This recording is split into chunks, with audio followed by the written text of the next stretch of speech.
ओम तत् सत्य दूसरे अध्याय के 12वें श्लोक में अब भगवान जो कह रहे हैं वो सत्य तत्व को लेकर शोक करना अनुचित क्यों है, इसका समाधान करते हैं कि शरीरी जो है वो सत्य तत्व है और उसका कभी भी शोक नहीं किया जा सकता। इस बात को यहाँ भगवान कह रहे हैं, किसी काल में मैं नहीं था और तू नहीं था तथा ये राजा लोग नहीं थे, यह बात भी नहीं है। और अगर इसके बाद भविष्य में मैं, तू और ये राजा लोग हम सब नहीं रहेंगे, यह बात भी नहीं है। देखिए, अब यहां दो तत्वों की बात है, सत्य और असत्य। सत्य रूप से शरीरी और असत्य रूप से शरीर। अब भगवान ये कह रहे हैं कि कोई भी ऐसा काल नहीं रहेगा जिसमें शरीरी नहीं रहेगा और कोई भी ऐसा काल नहीं रहेगा कि शरीर जिसमें रहेगा,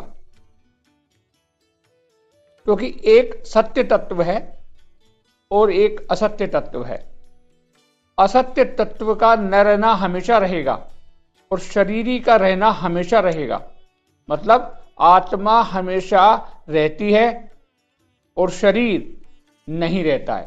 तो भगवान ये कह रहे हैं कि ऐसा कोई समय नहीं रहेगा जब मैं नहीं रहूंगा या ये राजा लोग नहीं रहेंगे या तू नहीं रहेगा। मतलब इस शरीरी रूप से तो हम सब रहेंगे, लेकिन जो ये शरीर है इससे हम नहीं रहेंगे, इस शरीर से हम आने जाने वाले हैं। इसलिए तू आत्मा को जान, शरीरी को समझ, शरीरी को जान, और शरीरी को जानकर जो तेरे को शोक हो रहा है, ये तेरे को मोह जो हुआ है, इसको समाप्त कर। क्योंकि जो शरीरी है वो तो हमेशा रहने वाला है और शरीर जो है वो किसी भी पल में रहने वाला नहीं है। इस 12वें श्लोक में भगवान इसी बात को कह रहे हैं, हम सब इस शरीर से पहले भी थे और आगे भी रहेंगे। यहां भगवान अपने को भी इसी रूप में समझाने के लिए कह रहे हैं। देखिए, यहां भगवान अपने को क्यों कह रहे हैं, क्योंकि भगवान ये कह रहे हैं कि जैसे मेरा अंश तू है, आत्मा जो है हमारी भगवान का अंश है, तो जैसे भगवान ने अपने आप को यहां रख करके कहा है कि जैसे मैं हमेशा रहता हूं, ऐसे तू भी आत्मा स्वरूप में यहां हमेशा रहता है। इसलिए आत्म तत्व को जानकर तुझे ये मरने का जो शोक हो रहा है कि ये मारे जाएंगे या हम मरेंगे, ये मरने का जो शोक है ये तेरा समाप्त होना चाहिए। इस बात को यूं समझें कि पूरे संसार में यदि कोई भय है, सबसे बड़ा भय तो क्या है? मरने का भय है ना। और भगवान इसी भय को निकालने के लिए गीता की चर्चा कर रहे हैं, क्योंकि गीता है क्या? गीता समझिए तो यही है कि जो मरने का भय है वो आपका किस प्रकार निकल जाए, ताकि जो सबसे बड़ा भय है वो आपके जीवन में ना रहे। क्यों? क्योंकि आत्मा रूप से आप कभी मरने वाले नहीं हैं और शरीर रूप से कभी आप रहने वाले नहीं हैं। क्योंकि जो शरीर है वो हर पल बदल रहा है। जिस वक्त आप मेरी कथा सुन रहे हैं, जिस वक्त ये मेरी गीता मेरे मुंह से चर्चा सुन रहे हैं, उस वक्त कुछ और है, लेकिन जैसे ही समय बीतेगा आप कुछ बदले हुए होंगे, आप कुछ चेंज होंगे। क्योंकि शरीर हर पल प्रकृति के तरह बदलता है और जो में शरीरी है, जो आत्मा है, वो नहीं बदलती है। इसलिए जो मरने का शोक है वो तेरे को अर्जुन नहीं करना चाहिए। भगवान इस बात को लेकर के इस श्लोक में चर्चा करते हैं। हम हमेशा ही वर्तमान में ही रहते हैं और अज्ञान के कारण अपने को भूत और भविष्य रखकर दुख की चिंता करते हैं। देखिए, हम रहते तो हमेशा वर्तमान में ही है, लेकिन दुख किस बात का आपको होता है, चिंता किस बात की होती है? या तो भूत को लेकर के होती है कि कल क्या हुआ था, और या भविष्य को लेकर के होती है कि कल क्या होने वाला है ना।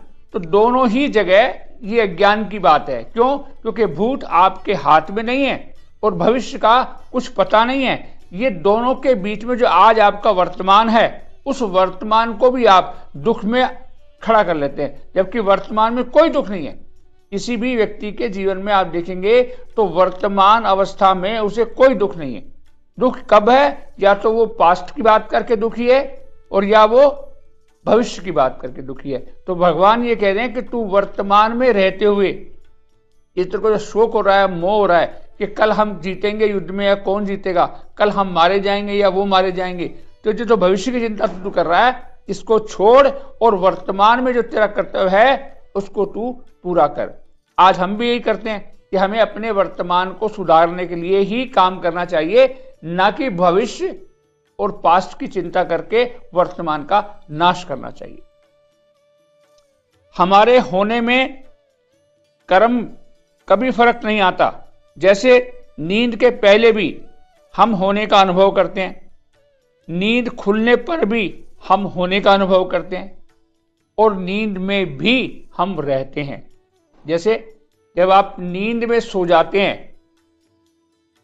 तो आपको पता नहीं होता है अपना, लेकिन जैसे आप नींद में जगे हुए रहते हैं तब भी आप अपने आप को होता है कि मैं हूं, और नींद की आंख खुलने के बाद तब भी आपको रहता है। तो ये बीच में जो नींद में थे उस वक्त भी आप वहीं थे, कुछ बदला नहीं। खाली आपको ऐसा लग रहा है कि कुछ बदल गया, आपको होश नहीं था, लेकिन आप जिस प्रकार पहले थे, बीच में थे और अंत में भी थे, इस प्रकार आत्मा रूपी जो आपका है जन्म से पहले भी था, अभी भी है और आगे भी रहने वाला है। इसलिए तुम्हें जो ये मृत्यु का भय है, जो मृत्यु का भय है, इस भय को निकालना चाहिए। कब निकाल पाओगे? जी मृत्यु का भय जब ही निकाल पाओगे जब आप अपने आप को शरीरी आत्मा समझोगे, तब ही ये भय आपका समाप्त होगा। नहीं तो आप इस शरीर को मानते हुए रहोगे तो शरीर तो नित्य बदलने वाला है, उसको रोज ही मरने वाला है, वो रोज ही मर रहा है।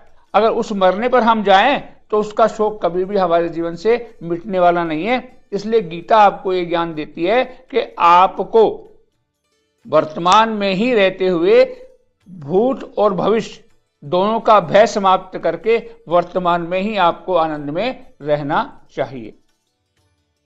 शरीर अनेक युग बदल जाए तो भी शरीर बदलता नहीं, वह का वही रहता है, क्योंकि परमात्मा के अंश हैं, परंतु शरीर बदलता रहता है, क्षण मात्र भी वह नहीं रहता है। भगवान ने यही कहा कि देख, जो तू मेरा अंश है, तेरे में जो शरीर का अंश है जिसको हम आत्मा बोलते हैं, अगर हम उसकी बात करें तो वो किसी क्षण भी बदलने वाला नहीं है। कितने ही युग बीत जाएं, कितने ही युग बीत जाएं तो भी उस शरीर का नाश नहीं होगा और उस शरीर में कभी परिवर्तन नहीं होगा, और शरीर एक पल भी रहने वाला नहीं है। तो 12वें श्लोक से भगवान हमको ये समझा रहे हैं कि हमें वर्तमान में ही हमेशा रहना चाहिए, क्योंकि वर्तमान से ही हम अपने आनंद को रह सकते हैं, अपने आनंद में रह सकते हैं। शरीर को मानते हुए, प्रकृति का जो शरीर माना हुआ है उसको मानते हुए कभी भी हम वर्तमान में नहीं रह सकते। इसलिए हमें 12वें श्लोक से सीखना चाहिए कि भूत और भविष्य की चिंता छोड़ करके हमें आज जो वर्तमान है उस वर्तमान का आनंद लेना चाहिए। ओम तत्सत।